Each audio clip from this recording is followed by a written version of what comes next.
নমস্কার, আমি আকাশ। আপনি আছেন টুডে স্পেশাল 24 ইউটিউব চ্যানেল। ইতিমধ্যেই বেরিয়ে আসলো আজকের বাছাই করা গুরুত্বপূর্ণ 10টি বড় খবর। প্রতিটি খবর আপনার জন্য অত্যন্ত গুরুত্বপূর্ণ। খবরগুলি অবশ্যই শেষ পর্যন্ত দেখবেন। আপনার কাছে ছোট্ট একটি অনুরোধ, ভিডিওটিতে একটি লাইক করবেন আর ভিডিওটির নিচে লাল সাবস্ক্রাইব বাটনটি ক্লিক করে পাশে আসা ঘন্টাটি চেপে দেবেন এই ধরনের নতুন লেটেস্ট ট্রেন্ডিং খবরগুলি সবার আগে দেখার জন্য। শুরুতে চোখে রাখবো সবচেয়ে বড় খবরে। ভোটের বাংলায় ক্রমশ ঊর্ধ্বমুখী করোনা সংক্রমণের হার।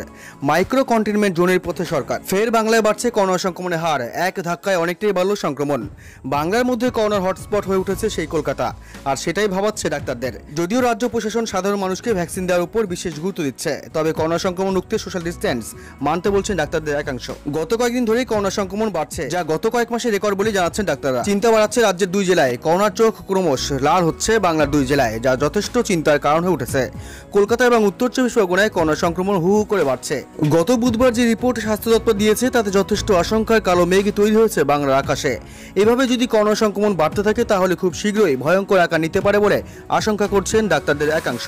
বাড়তে থাকা চিকিৎসাধীন কোভিড রোগীর সংখ্যা ভাবাচ্ছে স্বাস্থ্য দপ্তরের আধিকারিকদেরও। তবে ইতিমধ্যে করোনাকে হারিয়ে সুস্থ হয়ে উঠেছেন মোট 5,70,811 জন। ভ্যাকসিনে জোর দেওয়ার কথা বলছে রাজ্য সরকার। যেভাবে করোনা সংক্রমণ বাড়ছে তাতে আতঙ্কিত সরকারি আধিকারিকরাও। এই অবস্থায় করোনা ভ্যাকসিনে জোর দেওয়ার কথা বলছে রাজ্য সরকার।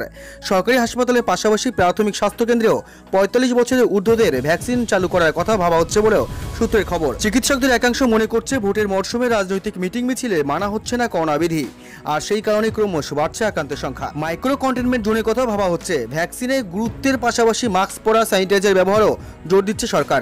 মাইক্রো কন্টেনমেন্ট জোনের কথা ভাবা হচ্ছে, অর্থাৎ কোনো বাড়ি বা ফ্ল্যাটের কেউ করোনা আক্রান্ত হলে সেই বাড়িটিকে কন্টেনমেন্ট জোন ঘোষণা করা হবে। পাশাপাশি আক্রান্ত ব্যক্তি কোথা থেকে সংক্রমিত হলেন তারা উৎস খুঁজে বের করার চেষ্টা করা হবে বলে প্রশাসন সূত্রে খবর। পরবর্তী খবর, 1 এপ্রিল থেকে কমেছে রান্নার গ্যাসের দাম। একদিকে করোনা সংক্রমণ, অন্যদিকে আর্থিক মন্দার সাহসী অভিযানে বিদ্ধ সাধারণ মানুষ। পেট্রোল ডিজেলের দামের সঙ্গে রান্নার গ্যাসের দাম ক্রমেই বেড়েছে। ফেব্রুয়ারি ও মার্চ 2021-এ রান্নার গ্যাসের দাম 125 টাকা বেড়েছে। এই সময় ইন্ডিয়ান অয়েল কর্পোরেশন সাধারণ মানুষকে কিছুটা স্বস্তি দিয়েছে। ইন্ডিয়ান অয়েল কর্পোরেশনের পক্ষ থেকে রান্নার গ্যাসের সিলিন্ডারে প্রতি 10 টাকা কমানোর সিদ্ধান্ত নিয়েছে। গ্যাসের দাম নতুন দাম 1 তারিখ থেকে কার্যকর হয়েছে। গত 4 ফেব্রুয়ারি রান্নার গ্যাসের দাম 25 টাকা বেড়েছিল। এরপর 15 ফেব্রুয়ারি 50 টাকা বেড়েছিল। 25 ফেব্রুয়ারি 2021-এ ফের 25 টাকা বেড়েছিল গ্যাসের দাম। 1 মার্চ 2021 থেকে ফের গ্যাসের সিলিন্ডারের দাম 25 টাকা বেড়েছিল। এবার খানিকটা স্বস্তি। 1 এপ্রিল 2021 থেকে রান্নার গ্যাসের দাম সিলিন্ডারে প্রতি 10 টাকা কমেছে। তেল সরবরাহকারী সংস্থা প্রতি মাসের 1 তারিখ সিলিন্ডারের দাম নির্ধারিত করে, তাই 1 এপ্রিল থেকে রান্নার গ্যাসের সিলিন্ডারের দাম প্রতি 10 টাকা কমেছে। পরবর্তী বড় খবর, পিএনবি গ্রাহকদের জন্য সুখবর। বাড়ানো হলো নতুন চেক বই সংগ্রহের সময়সীমা। পাঞ্জাব ন্যাশনাল ব্যাংকের সাথে 2020 সালের 1 এপ্রিল থেকেই দেশের আরও 2টি রাষ্ট্রায়ত্ত bank, oriental bank of commerce এবং ইউনাইটেড ব্যাংকের সংযুক্তিকরণ ঘটে। আর এই সংযুক্তিকরণের পর থেকেই ওরিয়েন্টাল ব্যাংক অফ কমার্স এবং ইউনাইটেড ব্যাংকের সমস্ত শাখা পাঞ্জাব ন্যাশনাল ব্যাংকের শাখা হিসেবে পরিচালিত হতে শুরু করে। এমতো অবস্থায় পাঞ্জাব ন্যাশনাল ব্যাংকের তরফ থেকে জানানো হয় ওই 2 ব্যাংকের গ্রাহকদের পুরাতন চেক বইয়ের পরিবর্তে নতুন চেক বই নিতে হবে। পাঞ্জাব ন্যাশনাল ব্যাংকের তরফ থেকে জানানো হয়েছিল পুরাতন চেক বই দিয়ে কাজ করা যাবে 31 মার্চ 2021 সাল পর্যন্ত। তারপর চেক বই মারফত টাকা লেনদেনের ক্ষেত্রে নতুন চেক বই ব্যাংকের শাখা থেকে সংগ্রহ করে তা দিয়ে করতে হবে। তবে এমন পরিস্থিতিতে বহু গ্রাহকদের থেকে অভিযোগ আসে চেক বই সরবরাহ করতে পারছে না ব্যাংকের শাখাগুলি। আর এই সকল অভিযোগের পরিপ্রেক্ষিতেই এবার পাঞ্জাব ন্যাশনাল ব্যাংক পুরাতন চেক বইয়ের ভ্যালিডিটি অর্থাৎ কার্যকরিতার সময়সীমা বাড়ালো। একেবারে শেষ লগ্নে অর্থাৎ 31 মার্চ পাঞ্জাব ন্যাশনাল ব্যাংকের তরফ থেকে বিজ্ঞপ্তি জারি করে জানানো হয়েছে এই সময়সীমা বৃদ্ধি করার ঘোষণা, যেখানে বলা হয়েছে ওরিয়েন্টাল ব্যাংক অফ কমার্স এবং ইউনাইটেড ব্যাংকের গ্রাহকদের পুরাতন চেক বইয়ের বৈধতা থাকবে আগামী 30 জুন পর্যন্ত। আর এই সময়ের মধ্যে নতুন চেক বই সংগ্রহ করে নিতে হবে। পরবর্তী বড় খবর, বড় ঘোষণা বোর্ডের 10ম দ্বাদশে পরীক্ষা অপছন্দ হলে পড়ুয়াদের জন্য দ্বিতীয় সুযোগ। খবর এই সময় পত্রিকা। পরীক্ষা নিয়ে পড়ুয়া অভিভাবকদের দুশ্চিন্তার দিন শেষ হওয়ার পথে। ছাত্রছাত্রীরা যাতে আরও বেশি নম্বর পেতে পারে সেজন্য নিয়মে বড়সড় পরিবর্তন আসতে চলেছে। এবছর যে সমস্ত ছাত্রছাত্রী সিবিএসইর 10ম ও দ্বাদশ শ্রেণীর বোর্ডের পরীক্ষায় বসতে চলেছে তারাও পেতে চলেছে এই সুযোগ। এতদিন পর্যন্ত কোনো ছাত্রছাত্রী বোর্ডের পরীক্ষার রেজাল্ট মনের মতো না হলে পরের ব্যাচের সঙ্গে পরীক্ষা দেওয়া ছাড়া তার কাছে অন্য কোনো বিকল্প ছিল না। স্বাভাবিকভাবেই একটা বছর অপেক্ষা করে থাকতে হতো তাকে। কিন্তু নয়া জাতীয় শিক্ষানীতিতে পরীক্ষার এই বিষয়টি আগের তুলনায় অনেক হালকা করে দেওয়া হয়েছে। পাশাপাশি ছাত্রছাত্রীরা যাতে আরও বেশি নম্বর পেতে পারে সেজন্যই একাধিকবার পরীক্ষায় বসার সুযোগ করে দেওয়ার কথা বলা হয়েছে। আগামী মে মাস থেকে সিবিএসইর বোর্ডে লিখিত পরীক্ষা শুরু হতে চলেছে। কেন্দ্রীয় সরকারের নতুন এই নীতির সঙ্গে সঙ্গতি রেখেই সিবিএসই চলতি বছর থেকেই দশম এবং দ্বাদশ শ্রেণী বোর্ডের পরীক্ষা থেকেই নিয়ম পরিবর্তন করতে চলেছে, যার ফলে পরীক্ষায় আরও বেশি নম্বর পাওয়ার সুযোগ বেড়ে যাবে পরীক্ষার্থীদের কাছে। নয়া নিয়ম অনুসারে দশম ও দ্বাদশ শ্রেণীর ছাত্রছাত্রীদের পারফরম্যান্স আরও ভালো করার একটি সুযোগ দেওয়া হবে। যে কোনো একটি বিষয়ে দ্বিতীয়বার পরীক্ষা দেওয়ার সুযোগ পাবে তারা। মূল পরীক্ষা অব্যবহিত পরেই প্রস্তাবিত এই কম্পার্টমেন্ট পরীক্ষায় বসতে হবে ছাত্রছাত্রীদের। এর মধ্যে যে পরীক্ষায় নম্বর বেশি উঠবে সেই মার্কশিটে যুক্ত হবে বলে সিবিএসইর তরফে জানানো হয়েছে। পাশাপাশি যে সমস্ত ছাত্রছাত্রীর পারফরম্যান্সের উন্নতি হবে তাদের একটি কম্বাইন্ড মার্কশিট দেওয়া হবে বলে কেন্দ্রীয় মাধ্যমিক শিক্ষা বোর্ড জানিয়েছে। যদি কোনো ছাত্রছাত্রী দুটির বেশি বিষয়ে প্রাপ্ত নম্বরে উন্নতি করতে চায় তবে তাকে 1 বছর অপেক্ষা করতে হবে এবং পরের ব্যাচের সঙ্গে পরীক্ষায় বসতে হবে। সম্প্রতি সিবিএসইর তরফে পরীক্ষার কাঠামো নতুন করে ঢেলে সাজানোর কথা ঘোষণা করা হয়েছে। বর্তমানে যে রুটে লার্নিং মডেলের অর্থাৎ পড়া মুখস্থ করার পদ্ধতি মাধ্যমে ছাত্রছাত্রীদের পড়ানো হয়, নয়া ব্যবস্থা তা পরিবর্তন করে প্রতিনিয়ত সমস্যার সমাধানের পারদর্শিতার ভিত্তিতে ছাত্রছাত্রীদের যোগ্যতার মান মাপা হবে। আগামী 3 থেকে 4 বছরের মধ্যে ধাপে ধাপে বদলে ফেলা হবে পরীক্ষা নেওয়ার পদ্ধতি। এই নতুন পরীক্ষা কাঠামোর ফলে আগামী দিনে ইংরেজি, বিজ্ঞান ও অঙ্ক এই 3 বিষয়ে ছাত্রছাত্রীদের শিক্ষার মান আরও উন্নত হবে বলেই দাবি সরকারের। পরবর্তী বড় সুখবর, শেষ মুহূর্তে বাড়লো আধার প্যান লিঙ্ক করার সময়সীমা, ঘোষণা কেন্দ্রের। আবারও বাড়ানো হলো আধার ও প্যান লিঙ্ক করার ডেডলাইন। এতদিন পর্যন্ত জানা ছিল 31শে মার্চ লিঙ্ক করার শেষ দিন, কিন্তু বুধবারই কেন্দ্রের তরফে জানিয়ে দেওয়া হলো সময়সীমা বাড়ানো হলো 30শে জুন পর্যন্ত। একথা জানিয়ে টুইট করেছে ভারতীয় আয়কর দপ্তর।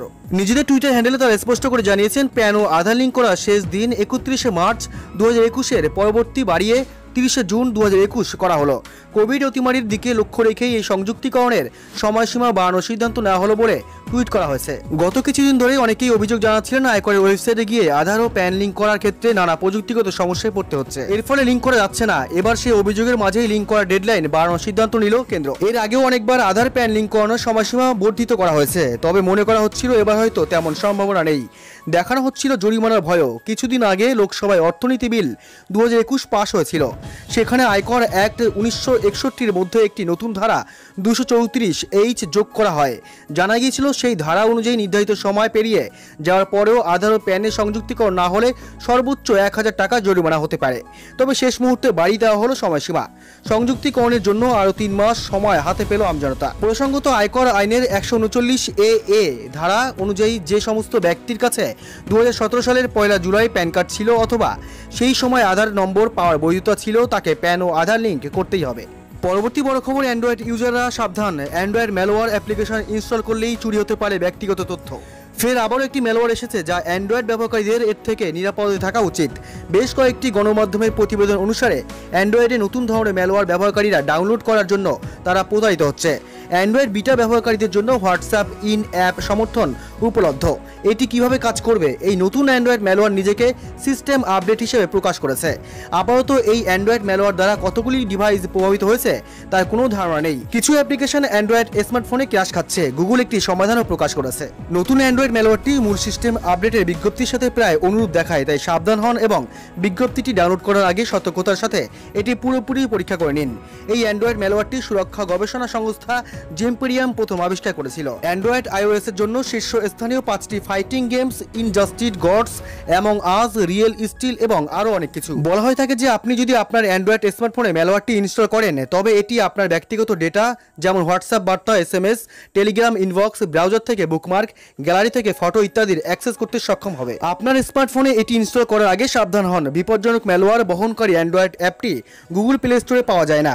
উল্লেখযোগ্যভাবে ডিফল্ট রূপে অক্ষম তৃতীয় পক্ষের সংগ্রহগুলি থেকে অ্যান্ড্রয়েড ফোনগুলিতে অ্যাপ্লিকেশন ইনস্টল করার বিকল্প রয়েছে। সুতরাং অপারেটিং সিস্টেমটি বিকল্পভাবে অক্ষম করা থাকলে ব্যবহারকারীরা অ্যান্ড্রয়েড ম্যালওয়্যারে ইনস্টল করতে অনুমতি দেবে না। ম্যালওয়্যার বহনকারী কোনো অ্যাপ অ্যান্ড্রয়েড ব্যবহারকারীদের ট্রিক করছে এবং তাদের ব্যক্তিগত ডেটা চুরি করছে। এই জাতীয় ম্যালওয়্যার থেকে সুরক্ষিত থাকতে ব্যবহারকারীরা এটি ইনস্টল করার আগে URL এবং ম্যালওয়্যার অ্যাপের উৎস সাবধানতার সাথেই পরীক্ষা করা উচিত। এর কারণ আপনার ফোনে একবার এই জাতীয় ম্যালওয়্যার ইনস্টল হয়ে গেলে সেগুলি থেকে মুক্তি পাওয়া খুবই কঠিন। পরবর্তী অতি গুরুত্বপূর্ণ স্বাস্থ্যসম্মত খবর, শিশুর রোগ প্রতিরোধ ক্ষমতা বাড়াবে এই 5টি খাবার, জেনে নিন বিস্তারিত। শিশুর পুষ্টির ব্যাপারে প্রত্যেক মা বাবাই ভীষণ সচেতন, কিন্তু শিশু সঠিক পুষ্টি পাচ্ছে কিনা তা নিয়ে অনেক সময় ঝামেলায় পড়তে হয়।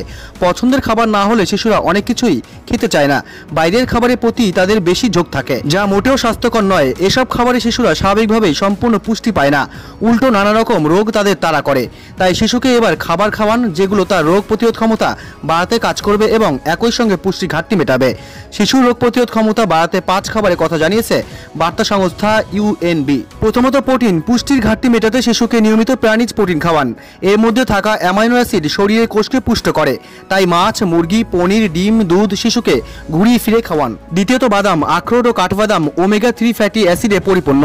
এর মধ্যে থাকা ভালো ফ্যাট ফুসফুসকে সংক্রমণ থেকে বাঁচায়, তাই টিফিনে বাচ্চাকে দিতে পারেন এই 2 বাদাম। তৃতীয়ত, মশলা। যেমন রসুন, আদা, হলুদে প্রচুর প্রাকৃতিক অ্যান্টিঅক্সিডেন্ট থাকে, এগুলো শরীরকে জীবাণুমুক্ত করে সহজেই, সংক্রমণের হাত থেকেও বাঁচায়, বাড়ায় রোগ প্রতিরোধ ক্ষমতা। চতুর্থত, মৌসুমী ফল সবজিতে থাকে রোগ প্রতিরোধের যাবতীয় উপাদান, থাকে ভিটামিন, মিনারেলস, এগুলো শরীরকে সুস্থ রাখে, রোগ প্রতিরোধ ক্ষমতা বাড়াতে।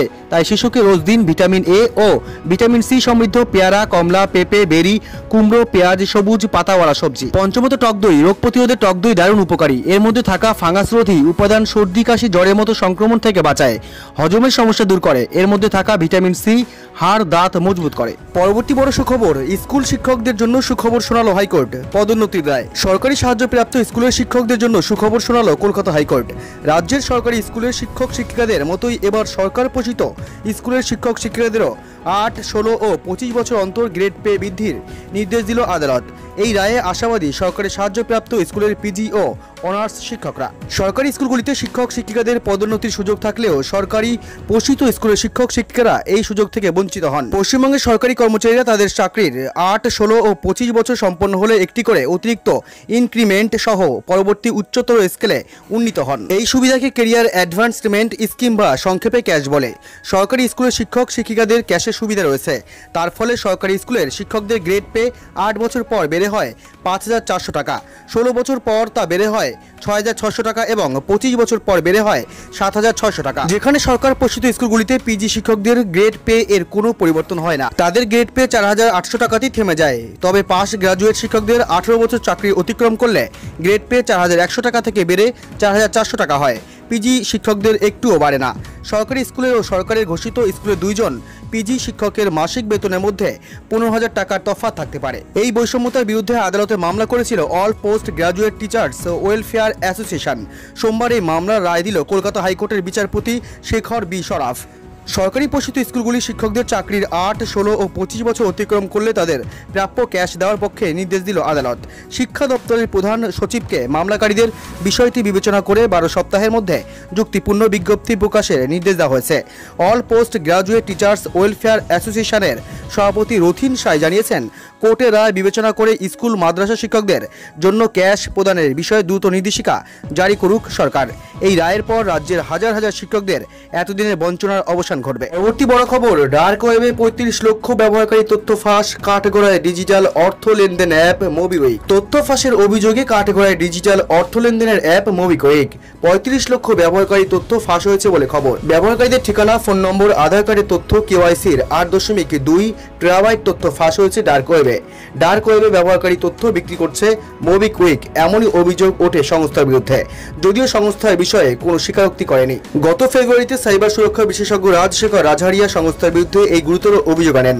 তিনি 11 কোটি ভারতীয়দের তথ্য বিপন্ন বলে অভিযোগ এনে টুইটার করেন। তখনও এই অভিযোগ উড়িয়ে দেয় সংস্থা। এরপর সোমবার থেকে অনলাইনে একটি ডার্ক ওয়েবের লিঙ্ক ছড়িয়ে পড়ে, যেখান থেকে ব্যবহারকারীরা নিজেদের তথ্য ফাঁস হয়েছে বলে নিশ্চিত হন। নেটিজেনরা নিজেদের তথ্যের স্ক্রিনশট নিয়ে সোশ্যাল মিডিয়ায় পোস্ট করেন। মোবিকুইকের বিরুদ্ধে ব্যবহারকারীদের তথ্য বিক্রি করার অভিযোগ আনেন তারা। 1.5 বিটকয়েন বা প্রায় 86,000 মার্কিন ডলারের বদলে বিক্রির বিজ্ঞাপন দেওয়া হয়েছিল ভারতীয় মুদ্রায়, যা প্রায় 62 লক্ষ টাকা। যদিও সংস্থার দাবি, একজন স্বঘোষিত সিকিউরিটি রিসার্চার বারবার এ ধরনের ফাইল বানাচ্ছেন আর সংস্থার বদনাম করার চেষ্টা করছেন।